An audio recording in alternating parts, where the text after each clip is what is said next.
El próximo 29 de octubre, es decir, este domingo, Colombia va a realizar las elecciones regionales. Unas elecciones donde se van a elegir por los próximos 4 años los nuevos alcaldes, gobernadores, miembros de consejos, miembros de asambleas departamentales, de todos los departamentos y municipios de Colombia.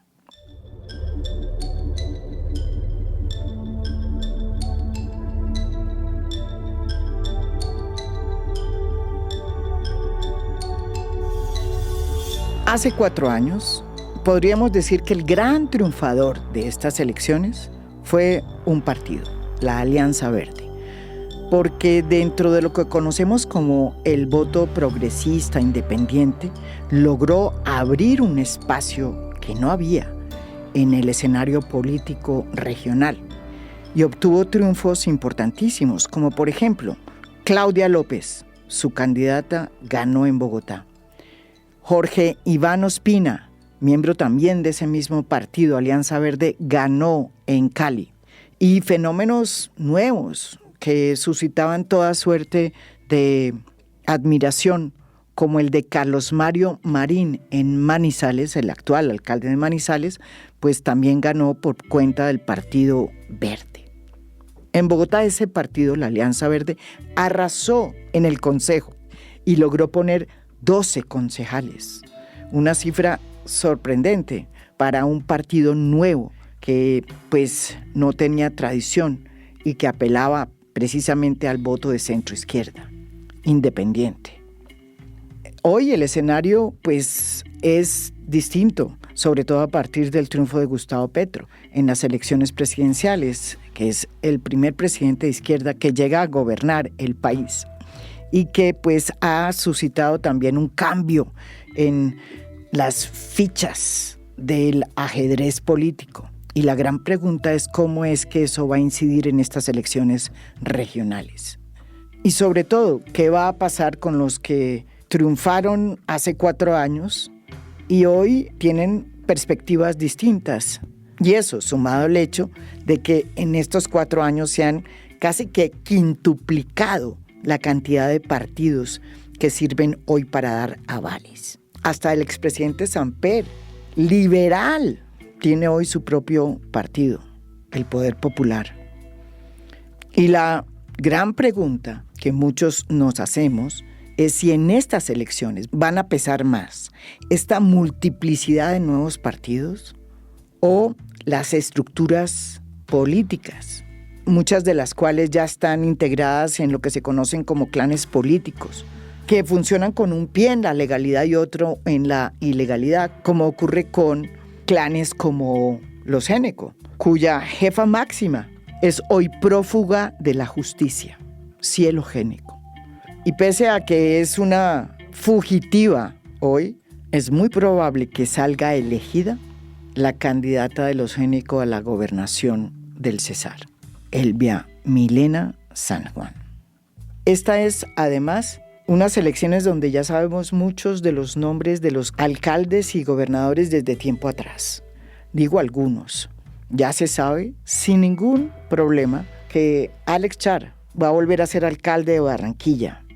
Y lo va a hacer pese a que tiene en este momento una investigación por las mismas razones que hoy su hermano Arturo Char está preso, acusado de no solamente haber comprado votos en las elecciones del 2018 en una operación impresionante en la que participó también Aida Merlano, sino que ambos, Arturo Char tanto como Alex Char, aparecen vinculados a la investigación en la que Aida Merlano ha denunciado que los dos participaron en su escapada y su posterior intento de asesinato. Para entender en qué nos estamos metiendo, cómo es que se está haciendo la política y quiénes son los que realmente van a perder y los que van a ganar, si es que se puede saber, en medio de tanta anarquía y con unas estructuras tan fuertes a nivel regional, hemos invitado a 2 voces muy autorizadas. El profesor Jean Basset, experto politólogo que conoce muy bien cómo es que se hace la política en Colombia. Bienvenido aquí. Sí, buenos días, María Jimena. Muchas gracias por la invitación. Y también está el senador por el partido La Alianza Verde, Ariel Ávila, quien además ha mantenido unos serios cuestionamientos no solo sobre la manera como se está haciendo política en estas elecciones, sino también sobre la manera como su partido, Alianza Verde, está haciendo política. Bienvenido aquí a Fondo. Hay que hacer control político. María Jimena, ¿cómo está? Muchas gracias, profesor Basset. ¿Cómo están? Y a las personas que nos escuchan. Comencemos por una de las premisas que todo el mundo ya admite como fijas, y es que el gran derrotado es y va a ser el gobierno de Gustavo Petro. Yo hago un paréntesis antes. El gobierno de Gustavo Petro, pues en el fondo no tiene mucho que perder porque no tiene nada. Tiene la presidencia. Dejo el paréntesis cerrado. Dos análisis claros. Uno, hay un fenómeno que yo como politólogo, intentándome quitar este velo de senadores, que yo llamo atrincheramiento de élite. Uh-huh. Es decir, el gobierno nacional está dando puestos y mermeladas, sí, pero no al nivel que los dio, por ejemplo, Duque. Todas estas élites se asustan, se devuelven a lo local y los ejemplos saltan a la luz. Luis Pérez vuelve a la gobernación de Antioquia, entonces Dilian Francisca Toro vuelve al Valle, usted va en Medellín y vuelve Fico a Medellín, y así sucesivamente. Todo el mundo, todo se lanza. Gobernación de Boyacá. Gobernación de Boyacá vuelve Carlos Amaya, en Cundinamarca vuelve Rey, etc. Todas esas estructuras de poder local se devuelven a lo local. Uh-huh. Y van a barrer. Pues la conclusión mía... Los char. Sí, y Eduardo Verano, además que debe... Eduardo Verano en la gobernación de el octogenario Eduardo Verano, tercera vez gobernador, Atlántico, Alex Char vuelve a la alcaldía de Barranquilla, y así usted puede hacer el listado. Digamos, yo solo hay como 3 o 4 departamentos donde la cosa no es así. Increíble. Pero todo es así. Y van a barrer. A nivel internacional, cuando uno compara los procesos de transformación política, eso es relativamente normal que pase. Sí. Es esperable, no normal, esperable. Y segundo, en el otro lado, no hubo, o sea, en el otro lado es lo que llamamos fuerzas alternativas. Ustedes me dirán, pero ahí usted suma Pacto Verde, ya entramos a esa conclusión. Pero en el otro lado, no se pudieron cuajar candidaturas viables, únicas. Lo que hubo fue una dispersión y una cosa muy vergonzosa.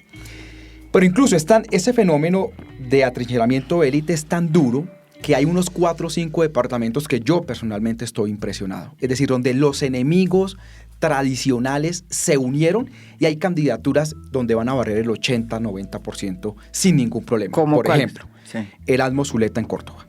Allá llegó todas las élites tradicionales. Estamos, para aclarar, está apoyado por Cambio Radical, el Partido Conservador. Que es una máquina total, Cambio Radical, el Partido Conservador, el Partido de la U, un sector del Partido Liberal, o sea, con el señor Calle quedó el 40% del Partido Liberal. Uh-huh. Todo el mundo llegó allá. Yamilito, el famoso Yamilito en Bolívar, yo creo que el es candidato de Blel. Que es el candidato de Vicentico Blel, que es hijo a su vez del parapolítico Vicente Blel, y Nadia Blel, que es una de las senadoras más votadas en el Partido Conservador. Unió otra vez, ese sí es que unió todo, liberales, conservadores, es una cosa impresionante. Meto la cucharada, también podemos hablar de lo que sucede otra vez con el poder político detrás de Dilian Francisca Toro, que es la candidata a la gobernación de el Valle del Cauca, que además es ya una candidata que se asegura va a ser la que gana en estas elecciones del próximo domingo. Hablemos de Dilian, lo que pasa ahí. En el caso de, además, una cosa... ¿El partido de la U? El partido de la U está casi el 90% del Partido Conservador, está, diría yo, el 60% del Centro Democrático, está Partido Liberal, casi todo, quedan algunos con el señor Tulio, que además yo creo que ya está están esperando un resultado que no va a tener ningún impacto. Esos son los que ya sabemos que van a ser gobernadores y alcaldes. Al 80-90%. Sí. Entonces, ese fenómeno, ya con eso voy terminando, van a llevar a que ellos barran. Conclusión. El pacto histórico lo va a perder todo. Solo podrían ganar Nariño. Ahora, contrarrespuesta, pero no tenía nada de acuerdo. Digamos, yo sí creo que el pacto histórico pudo haber hecho unas candidaturas de coalición grandes para ganar, Putumayo, y están partidos en 2. Jan, la discusión no es si Gustavo Petro pierde algo que no tenía, sino por qué no fue capaz de armar una coalición con nuevas voces, nuevas figuras que interpretaran el cambio que él había planteado desde su llegada a la presidencia. Eso no sucedió. ¿Por qué no sucedió? Bueno, quizás hay que partir del hecho de que estamos en elecciones territoriales y que cada elección tiene su particularidad, ¿no? El ámbito territorial no es el ámbito nacional y era absolutamente irrealista esperar que los resultados de las elecciones nacionales del año pasado se trasladaran automáticamente al ámbito territorial. En el ámbito territorial la izquierda no es un jugador fuerte, aparte de Bogotá, donde hay bases de izquierda y algunas que otras ciudades, pues es una elección que se da en 1.100 municipios, 32 departamentos, donde la izquierda no tiene bases, no tiene cuadros realmente, entonces es muy difícil y la izquierda no es un gran jugador en este ámbito. Bueno. Tampoco la derecha, de hecho. Tampoco. La derecha que pues puso, Centro Democrático que puso presidente en su momento, que sigue siendo un gran partido en el Congreso. En el ámbito local, pues Centro Democrático tiene bases en Antioquia y algunas ciudades y no mucho más tampoco, ¿no? Entonces los grandes jugadores del ámbito nacional no son los grandes jugadores del ámbito territorial. ¿Y quiénes son esos grandes jugadores del ámbito territorial? Lo que decíamos ahorita, los partidos tradicionales con base a esta estructura de cacicazgos, de líderes regionales que son muy implantados localmente, que tampoco pueden salir al escenario nacional. Hemos visto Char, que quizás es el mejor ejemplo de un liderazgo local muy fuerte, digamos, muy hegemónico en Atlántico y más allá en la costa Caribe, pero que no ha podido transformar esto en un liderazgo nacional para competir eficazmente en la presidencial. Sí, entonces han querido y no han podido. Entonces hay que diferenciar muy bien esos dos planos y yo creo que no leer las elecciones territoriales demasiado con lo que está en juego en la política nacional. Hay que tener cuidado con esto. Ariel, hace 4 años todos recordamos que el gran noticionón que se dio fue el espacio que logró el partido de la Alianza Verde. Sobre todo a partir de la conquista de Bogotá con Claudia López, una candidata imbatible. Eso hay que decirlo, Claudia es una locomotora como una candidata, ya puesta en el poder cambia. Lo mismo pasó en Cali y lo mismo pasó en ciudades como Manizales. Yo me atrevería a decir que el gran derrotado las próximas elecciones del domingo 29 de octubre va a ser el partido de la Alianza Verde. ¿Me equivoco o no? María Jimena, sí, no, digamos, yo eso no tengo ningún problema en hacer un análisis politológico siendo senador verde. El partido verde lo va a perder casi todo. Pasaron, ya al final digo que creo yo que vamos a ganar y en unos días en unas horas lo vamos a ver. Mire, pasaron 2 cosas. Por un lado, hubo grandes decepciones en política. Lo del señor Carlos Mario Marín en Manizales es una vergüenza. Es una vergüenza. Es una vergüenza y es un ejemplo para nosotros de cómo no caemos. Hay gente que puede ser buena candidata, pero puede ser muy mal gobernando. El caso de Jorge Iván Ospina en Cali y la forma como terminó pactando con Dilian y la feria de Cali virtual que terminó costando casi más de lo que vale una presencial, o sea, eso es inexplicable. Digamos, ahí hay una cosa. Entonces pasó que hubo unas decepciones y que obviamente eso viene con un castigo. Ese castigo pues se da en las urnas. Con una cosa ahorita comento una cosa de Cali. Y lo otro que pasó es que no se crearon nuevos liderazgos. Nosotros sufrimos de un tema muy duro en estos sectores alternativos y es que no hay una fila. No hay una fila de quiénes son, sino que cada uno dice, no, yo no creo a nadie, entonces de pronto es usted, o de pronto es usted, o de pronto no es nadie porque yo soy el único en este partido. Y eso no lo hemos podido. Mientras que en los otros partidos hay una fila y uno sabe quién sigue después del otro sin ningún problema. Eso no pasa. Esas dos cosas, esa combinación de esas dos cosas lleva a que nosotros vayamos a sufrir una derrota. ¿Qué creo yo que vamos a ganar?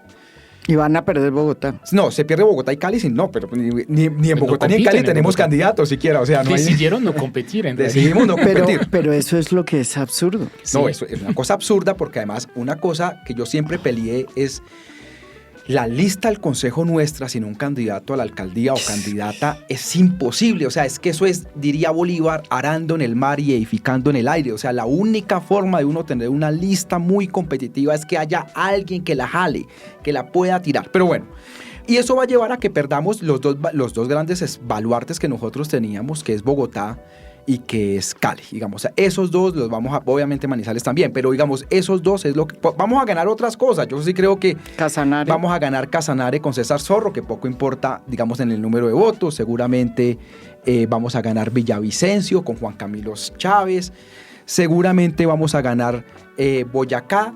Tal vez se gane Bucaramanga. Pero Boyacá van a ganar con Carlos Amaya, que es miembro ya de un clan político que representa y reproduce las mismas formas de hacer política que cualquier clan que usted haya estudiado. Yo te quiero decir esto. Carlos Amaya se lanza porque no tenía en su estructura quien asumiera eso.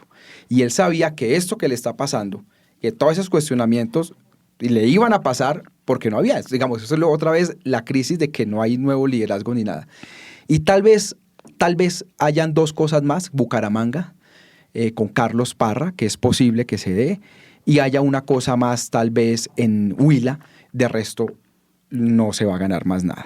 Vuelvo y repito, yo creo que el 29 sobre las 6:30, 7 de la noche, la gran conclusión es que las élites tradicionales, independientemente del partido, cogen sus feudos nuevamente, y lo que muchos creían de que después del 29 o después del 30 de octubre este país se iba a calmar un poquito, lo que yo veo es que no, se va a calmar de octubre a diciembre y el otro año esto va a ser durísimo, porque ya las élites no van a necesitar ni los puestos ni contratos del gobierno nacional, ya van a tener sus alcaldías y gobernaciones, y yo creo que el nivel de confrontación va a tender a subir y no a bajar.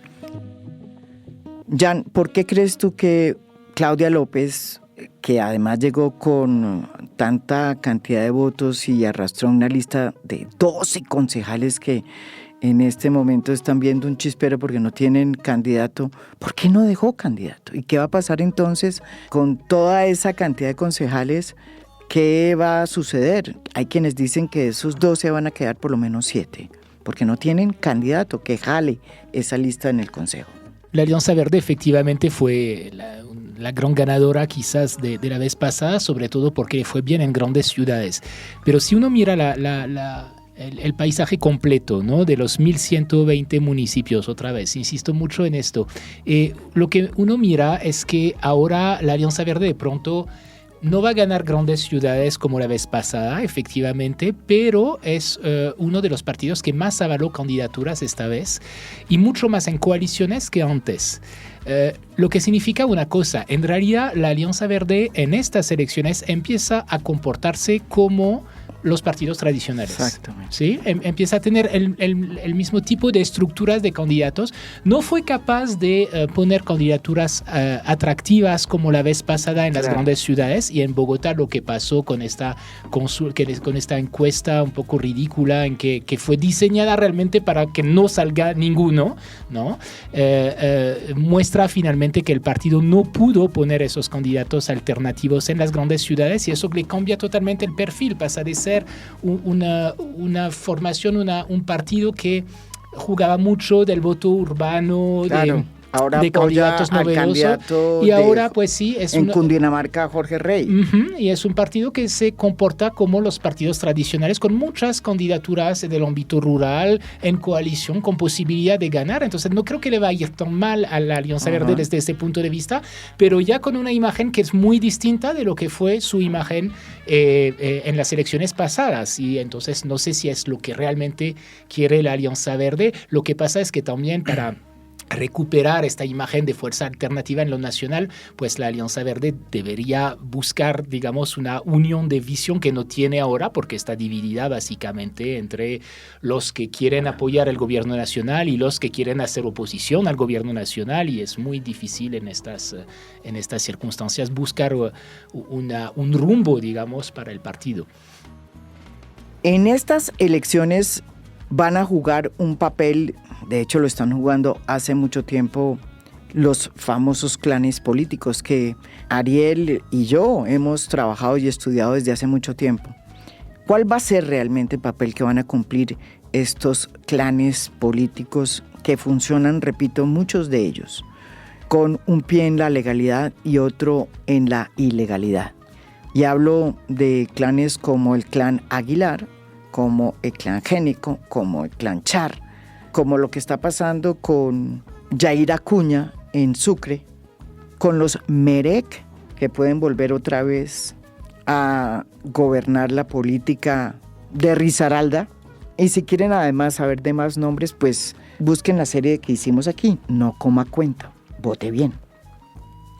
Ariel, usted que ha estudiado tanto estos clanes, uno pensaría que si gana un presidente de izquierda que busca cambiar la forma de hacer política, pues que estos clanes estuvieran un poco en declive. Esto hay que mirarlo comparadamente. Que sí era esperable que los clanes políticos se fortalecieran ante un revuelto y un cambio, digamos, que se revuelva el mapa político nacional, sí es esperable, digamos, era esperable que ellos barrieran, incluso yéndole bien al presidente, lo que pasa es que le está yendo mal, entonces aún se fortalecen más. Pero también al revés.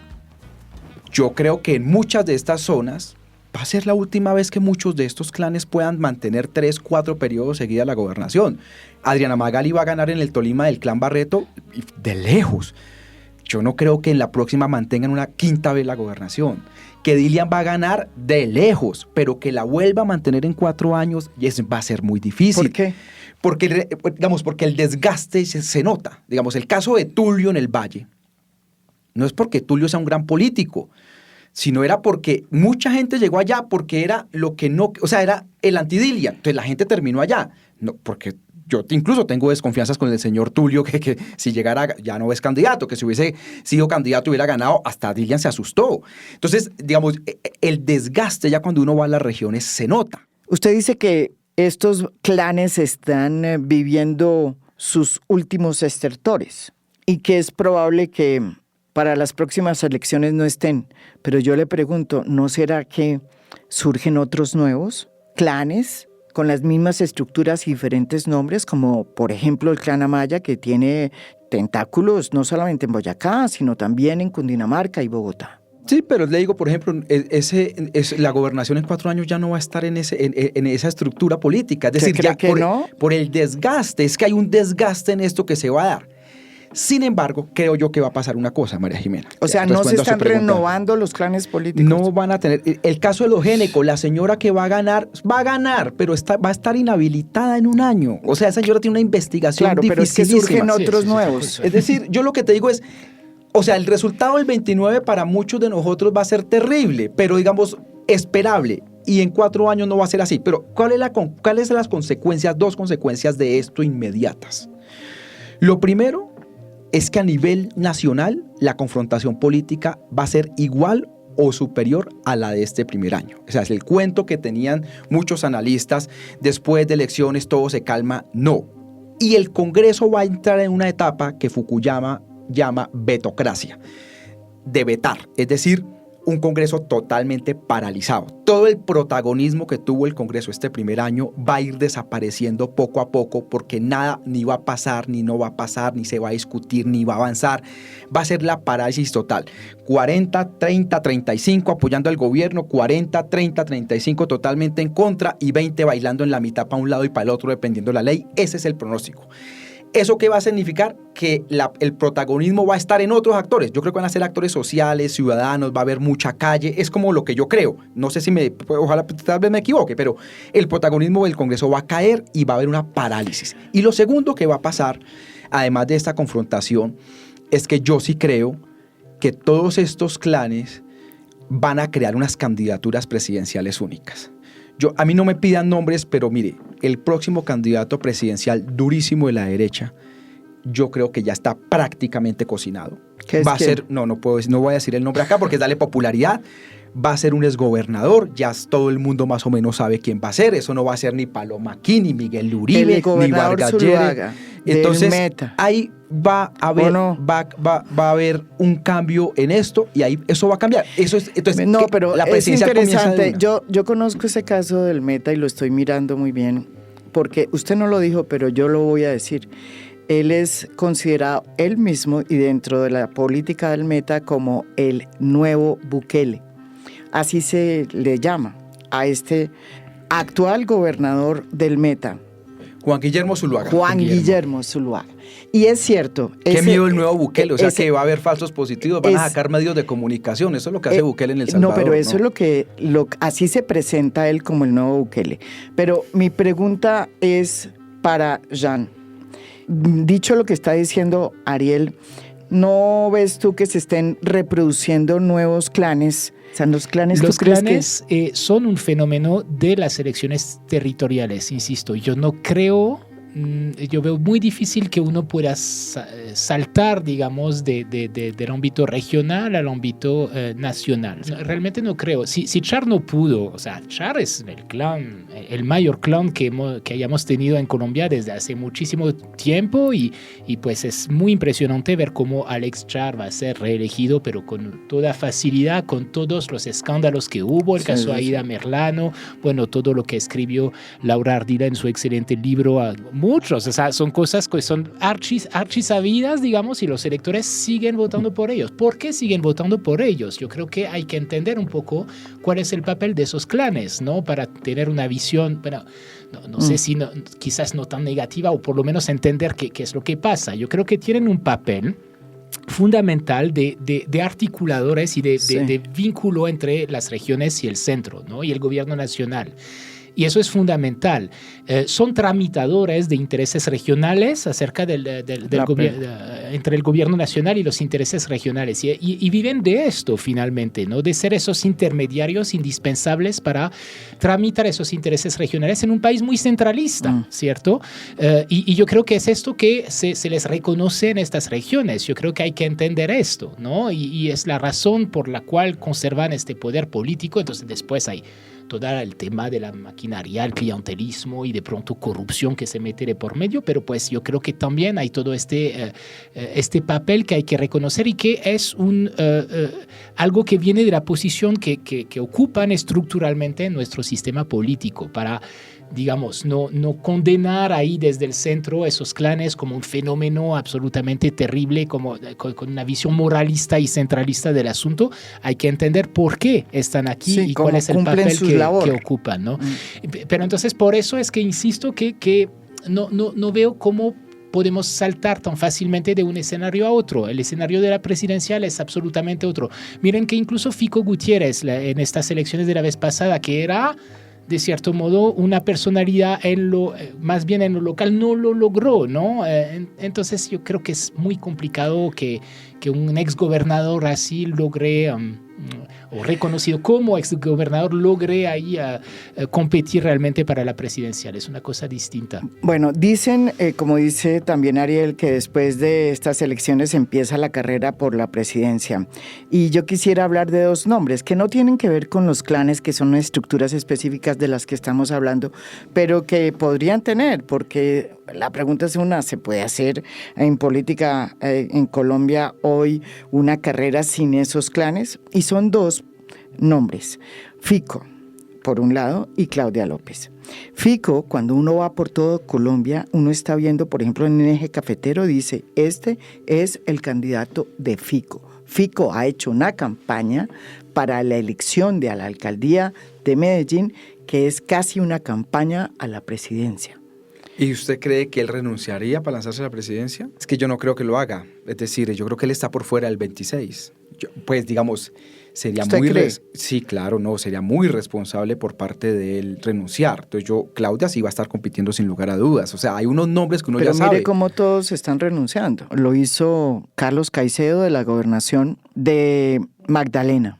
Y también lo acaba de hacer nada más ni nada menos que Daniel Quintero, el alcalde de Medellín.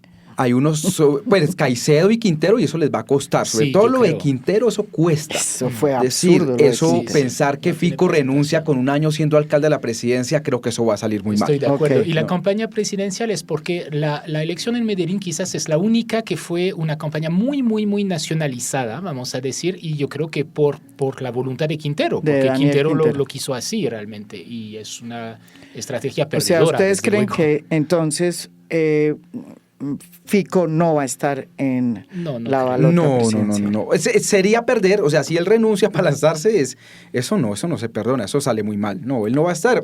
Hay nombres que uno ya sabe, pues María Fernanda Cabal va a competir, Claudia López va a competir, seguramente Vargas Lleras va a competir nuevamente. Ya hay unos nombres que uno sabe, va a haber un exgobernador que yo creo que va a estar ahí compitiendo en la derecha.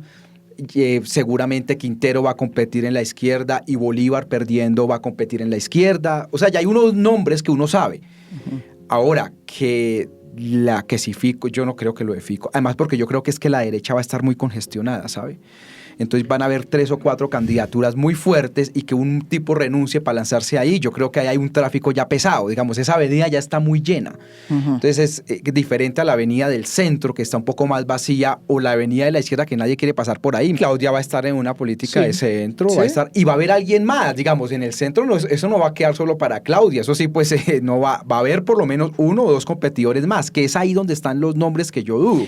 Mientras que en la izquierda ya más o menos están los nombres, y en la derecha también. En el centro está Claudia, pero estoy seguro que va a haber 1 o Pero 2 vamos competidores a más. lo de Claudia López, que muchos votamos por Claudia López pensando que iba a ser, primero porque era una candidata imbatible. Yo no conozco una política más fogosa, más buena a la hora de buscar votos que Claudia. Es realmente un fenómeno político. Ahora, una vez llegó al poder, son muchas las decepciones, pero no hay que negar que ella tiene una garra de una líder política que pocos tienen. Su legado, según las encuestas, es bastante precario. No le ha ido bien en las encuestas, ni en Bogotá como vamos. Sin embargo, es evidente que Claudia López sale de la alcaldía con ganas de llegar a ser parte del abanico de candidatos para la próxima contienda por la presidencia. De eso no me cabe duda.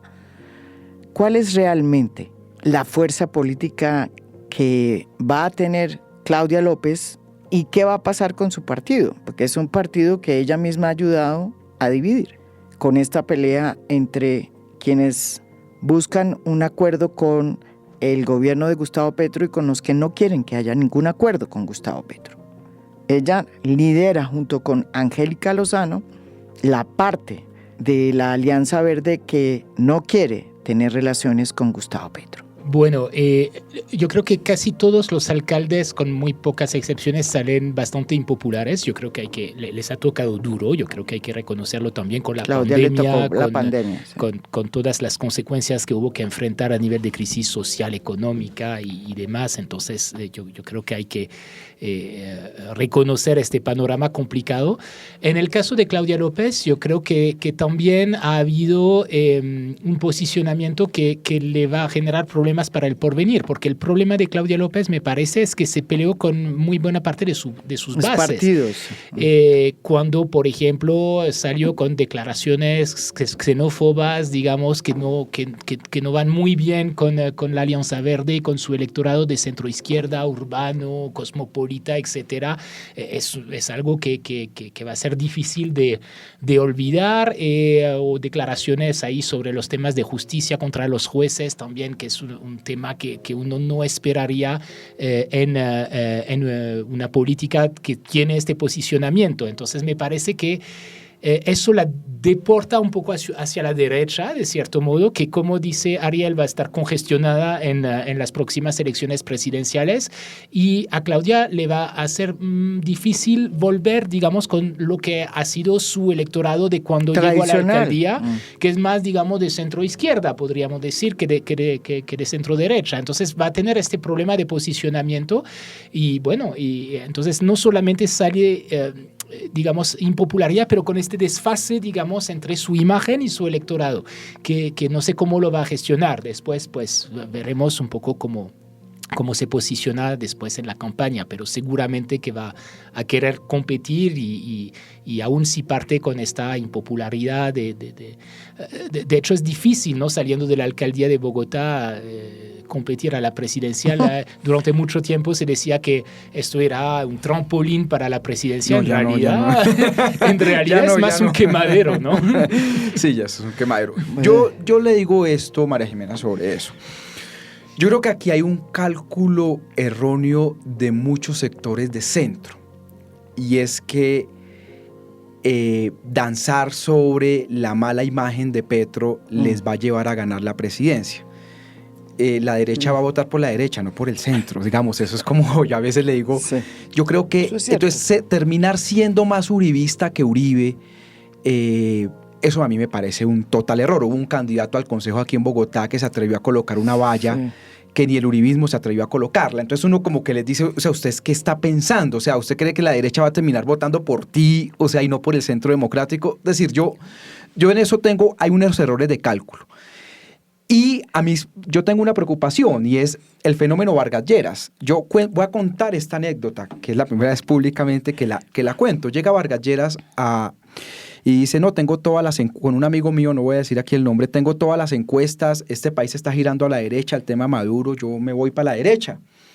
Y el amigo mío le dice, no, eso usted no puede hacer, lo que es en el tema de paz, es que en la derecha ya hay, me acuerdo tanto que utilizó la metáfora, ya hay un gallo, en ese gallinero ya hay un gallo que canta muy duro, que es Uribe, o sea, ¿usted cómo va a llegar? Y efectivamente sacó menos votos que la vez pasada. Entonces yo creo que ese cálculo de uno danzar su campaña presidencial sobre algo que todo el mundo va a hacer, que es darle a Petro en un partido de centro, a mí no me dan las cuentas, pero hay gente que cree que sí, tal vez yo me pueda equivocar. Uh-huh. Pero lo otro que es muy importante es esto, María Jimena. Yo creo que el balance de Petro al final no va a ser bueno. Pero también tengo la seguridad que mucha de esa gente joven, que ya va a estar un poco más grande, por más que le haya ido mal a Petro, no va a querer volver a Vargas Lleras y a Uribe. Es decir, correcto. Ese cálculo también es erróneo. A mí cuando me dicen, no, es que la ultraderecha ahora se va a volver a imponer, puede ser. Pero las sociedades no hacen eso. O sea, lo que uno ve históricamente en unas sociedades, imaginemos que no es Colombia, miremos otro país. Mire Argentina. Las sociedades no saltan de esa forma. O sea, no va a pasar. Entonces yo sí creo que aquí hay un montón de gente con unos cálculos muy erróneos. ¿Usted cree que la Claudia de hoy está haciendo ese cálculo? Yo creo que si el cálculo de ella es danzar a partir de enero sobre solo sobre la mala imagen de Petro, creo que ese es un cálculo erróneo. Claro, sobre todo por lo que dice Jean, que es que el electorado de Claudia es un electorado de centro-izquierda. Para ir otra vez a pelearle votos a la derecha, donde está ya, como usted dice, trancón, pues es medio absurdo, ¿no? No, es que yo no quiero decir nombres aquí para no inflar a nadie, pero yo aquí en la información que ya uno en el mundo político maneja mucha información, y lo que uno sabe, ya hay como 6 candidatos y candidatas con una fortaleza mediana, es decir, que no hay ningún Diego Molano, no hay ningún Oscar Iván Zuluaga, sino que uno los ve a los 6 y uno dice, estos tienen alientos, es decir, no sé si les alcance la gasolina o no, tampoco uno es adivino, pero allá hay una congestión brava. Uh-huh. Y que alguien pretenda del Partido Verde, que eso lo critican mucho de mis compañeros, ahora ir a conquistar ese electorado de la derecha dándole madera a Petro, yo no sé, ese cálculo, ahora, que es que uno tiene que criticar lo que le salga mal al gobierno, obvio, que uno tiene que hacer, obvio que independiente, que creo yo es el ejercicio que yo estoy haciendo, pero esto de volverse más uribista que Uribe, a mí eso me parece un cálculo demasiado erróneo. Bogotá, hablemos Bogotá, porque, digamos, es incierto Bogotá, fíjese, porque Bogotá siempre es incierto en elecciones. En Medellín lo tenemos claro, va a ganar Fico, ya como en Barranquilla va a ganar Char, por razones distintas, diríamos, porque yo creo que hay que aclarar la diferencia entre las dos ciudades. Vamos a lo que puede pasar en Bogotá. Pues yo no veo tanta incertidumbre, ¿no? Yo creo que las encuestas ya hace 2 meses que indican consistentemente a Galán como vencedor con gran margen. De pronto la incertidumbre es si en primera o segunda, pero pareciera que va para la victoria. Bueno, obviamente no hay que terminar una elección antes del día de las elecciones, pero yo creo que básicamente es el escenario probable acá, lo que muestra finalmente que la izquierda que tiene bases en Bogotá, lo hemos dicho, no ha logrado... Bueno, son bases que siempre están muy golpeadas desde la experiencia de Samuel Moreno y todo esto en la alcaldía de Bogotá, que nunca logró reponerse del todo de esta época. Entonces tiene una base, pero no ha logrado en esta oportunidad ir más allá de esta base, y claro que la impopularidad del gobierno nacional no ayudó para hacer esto. Y finalmente entonces tenemos un candidato, Carlos Fernando Galán, que logra finalmente ser el candidato más consensual, digamos, porque tampoco las candidaturas de derecha apostando a una posición de derecha dura hayan cuajado en Bogotá. Entonces pues Galán logra ser el candidato quizás más consensual en este contexto. Le hago la misma pregunta, Ariel, porque sé que usted acaba de sacar un video donde cuestiona duramente y con argumentos muy poderosos a Carlos Fernando Galán por su historia en Cambio Radical y por la manera como no impidió que se le dieran avales a políticos asesinos, uno de los cuales amenazó de muerte a Ariel Ávila. Esa es la historia de Carlos Fernando Galán. Él dice que seguramente mañana saldrá a quejarse y a hacer la aralaca y a decir que esto es una guerra sucia y que no sé qué. Aquí están las fechas. Desmienta los documentos. Usted avaló a la gente que me mandó a matar en Cambio Radical. Esa es la verdad. Y que vean las fechas los bogotanos y que decidan si quieren al independiente Galán de alcalde. Yo en esto... es un tema de los poquitos en los que yo no soy objetivo. ¿Qué hice? Un video de 8 minutos que hice, que además Galán no ha rebatido. Ese señor avaló la gente que me mandó a matar a mí, siendo yo investigador. Entre esos, Kiko Gómez, y sirvió para lavarle la imagen al partido Cambio Radical. Para mí, eso es Carlos Fernando Galán. Ya, él tendrá una opinión sobre mí, que él la dará en su momento seguramente. Entonces, para mí, la candidatura de Carlos Fernando Galán es más de lo mismo. Es la misma maquinaria de vargallerista, peñalosista, y yo eso no lo voy a apoyar. Que es que hay gente de mi partido allá porque no tenemos candidato. Que les vaya bien, no me importa. Entonces, ¿yo qué creo? Yo creo que en Barranquilla está todo escrito, en Medellín está todo escrito, en Cali no hay escrito todavía. Allá entre Alejandro Eder y Chontico. Y en Bogotá no hay escrito nada. Además porque hay segunda vuelta, digamos, eso digamos, o puede haber segunda vuelta, entonces ahí no hay escrito nada. Yo creo que aquí todavía estos 3 o 4 días se van a poder modificar y demás. Que si pasa Galán y Bolívar, entonces la victoria de Galán es mucho más asegurada. Sí, claro, la victoria de Galán va a ser mucho más asegurada si pasa con Bolívar. Si pasa con Oviedo, yo creo que esto vuelve y se baraja, ahí sí la competencia cambia. Esos son al menos lo que dice, lo que uno puede ver, lo que uno siente. Independientemente de eso, yo creo que aquí en Bogotá hay 2 temas muy claves que se va a dar. 1, el tema realmente la disputa con el gobierno por el metro y demás es un tema que va a desgastar al próximo alcalde, que va a desgastar al presidente, y que a eso hay que tenerle, pues, digamos, Bogotá sí tiene que pensar muy seriamente en eso.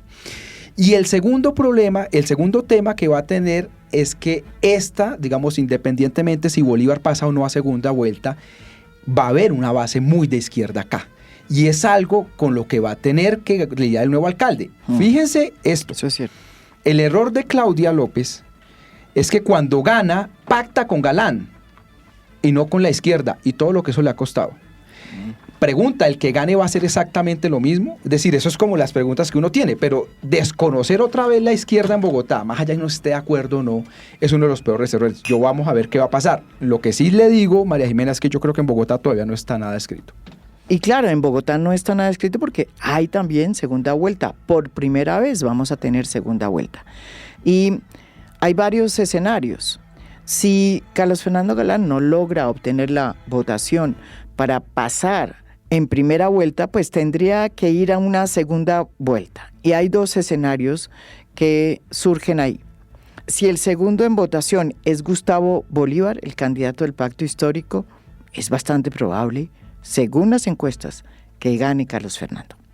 Ahora, si el segundo no es Gustavo Bolívar, sino Juan Daniel Oviedo, que es un candidato muy complejo de describir, porque si bien es cierto es un candidato que está apoyado por la derecha, que es pro vida, además, es un candidato que representa mucho a las comunidades LGTBIQ+, y a esa parte de Bogotá que es una Bogotá progresista, que cree en los derechos de las mal llamadas minorías.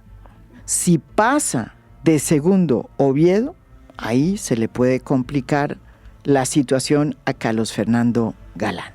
Mire, y de hecho te digo una cosa, María Jimena, la diferencia entre Bolívar y Galán, según los tracking más que las encuestas, los da en un margen de error. O sea, es muy probable que también pueda pasar Oviedo. En ese escenario, yo sí creo que Oviedo le puede quitar la alcaldía a Carlos Fernando Galán sin problema, porque va a lograr unir la derecha, la izquierda, un montón de sectores en torno a él, y eso lo va a hacer crecer. Por eso es que, digámoslo así, Carlos Fernando Galán intenta opacar a Oviedo, es como que no exista, y él lo que necesita es que pase Bolívar a segunda vuelta. Es como la estrategia que siempre se ha utilizado. Entonces, indudablemente yo sí creo que en Bogotá está mucho por escribirse, y que esas encuestas que están a hoy de segunda vuelta, estoy seguro que el martes o miércoles pueden variar mucho si el que pasa es Oviedo. Eso lo digo yo como analista. Es que el tracking ahora que saca RCN, por ejemplo, entre Bolívar y Oviedo ya está en el margen de error. O sea, ya uno dice, aquí cualquier cosa realmente puede pasar. Puede ser incluso una cosa que era impensable hace un mes, que que la izquierda se quede por fuera de la segunda vuelta. En ese tracking, vamos a ver, yo vuelvo y repito, porque mucho del voto, en esto el profesor Basset puede desmentirme, mucho del voto, un porcentaje alto del voto, menos en alcaldía que en el consejo, pero se define los últimos 4 o 5 días, las indecisiones son muy grandes, y un 30-40% del voto yo diría que se define de jueves a domingo. Entonces, digamos que sea el 20% que se defina, no el 40%. Eso ya con unas diferencias tan ajustadas. Esto que dice Ariel es cierto, hay un porcentaje muy fuerte del voto que se define en el último momento, pero no en el vacío. Yo creo que hay una dimensión que es muy importante para pensar el voto en Bogotá, es pensarlo territorialmente. Y pasa un fenómeno interesante por lo que muestran las encuestas, que sí muestran, digamos, el voto desglosado territorialmente, es que Claudia López ganó en 2019 porque logró una cosa que es difícil en Bogotá, es tener un voto homogéneo en todo el territorio, ¿no? Mientras que normalmente candidaturas de derechas se quedan con el voto de Chapinero, Usaquén en el norte y no logran salir de esto, y las de izquierda, al contrario, el sur de la ciudad sin lograr salir de esto. En esta ocasión, Galán es el que tiene este voto homogéneo. Curiosamente tiene el voto más parecido, no al que tenía hace 4 años, sino al de Claudia de hace 4 años. Y yo digo que esto es su fortaleza. Oviedo, en cambio, en este momento está demasiado enclaustrado en los estratos altos, digamos. Si no logra salir de esto, podría hacerlo, no, nada está escrito, pero yo creo que esto es algo que hace que incluso en un escenario de segunda vuelta Galán-Oviedo, me parece que Galán tendría una ventaja, pero pues eso veremos este domingo. Bueno, y yo termino este podcast invitándolos el próximo martes aquí en A Fondo, para que sobre los resultados miremos si lo que se dijo cuadra en alguna medida o si nos chispoteamos. Muchas gracias, y la cita con ustedes es el próximo martes aquí en A Fondo. Ahora sí ya se vinieron las elecciones, y acuérdense, no coma cuento, vote bien. Esto es A Fondo. Mi nombre es María Jimena Duzán.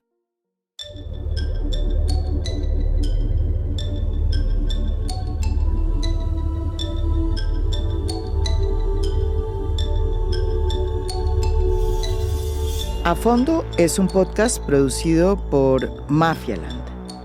Producción general, Lucy Moreno. Postproducción de audio, Daniel Chávez. Música original del maestro Óscar Acevedo. Nos pueden escuchar también en mi canal de YouTube. Gracias por escuchar. Soy María Jimena Duzán.